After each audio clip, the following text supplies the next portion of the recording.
Welcome to the world of economics.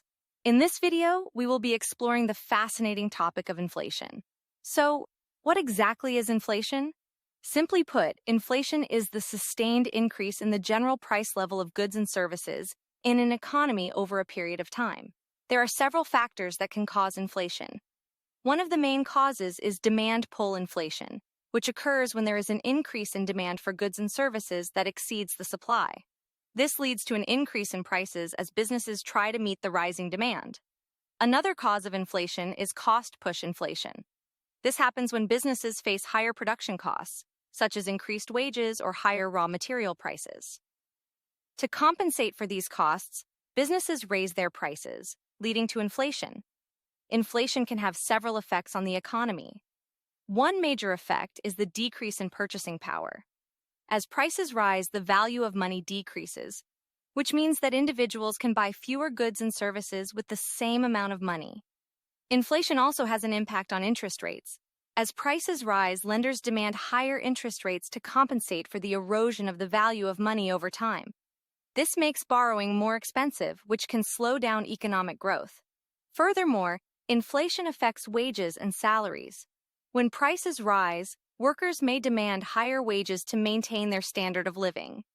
This can lead to a cycle of wage increases and higher prices, known as built-in inflation. Investments are also affected by inflation.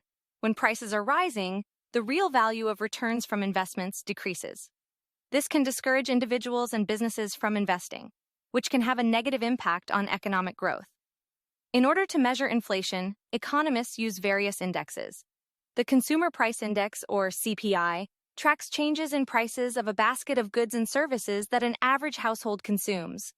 The Producer Price Index, or PPI, measures changes in the prices of goods and services at the producer level. The Gross Domestic Product Deflator is another measure of inflation that reflects changes in the overall price level of goods and services produced in a country. Additionally, there are alternative measures of inflation that take into account specific factors or segments of the economy. Moving on, let's discuss the different types of inflation. We already mentioned demand-pull and cost-push inflation, but there are a few more to explore. Built-in inflation, as we mentioned earlier, occurs when wage increases lead to higher prices. Imported inflation happens when prices rise due to an increase in the cost of imported goods. And then there's hyperinflation, which is an extremely high and typically out-of-control inflation. Now that we understand inflation and its various aspects, let's look at how it can be managed and controlled.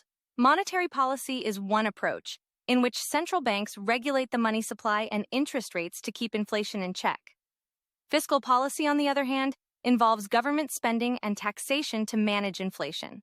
Supply-side policies focus on improving productivity and reducing costs in order to alleviate inflationary pressures. International coordination is also crucial, as global economic factors can influence inflation. However, managing and controlling inflation can be challenging, as there are limitations to the effectiveness of these policies.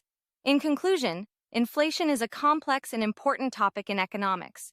It affects the purchasing power of individuals, interest rates, wages, investments, and the overall economy. By understanding the causes, effects, measurement, and types of inflation, we can better grasp its implications and explore ways to manage and control it.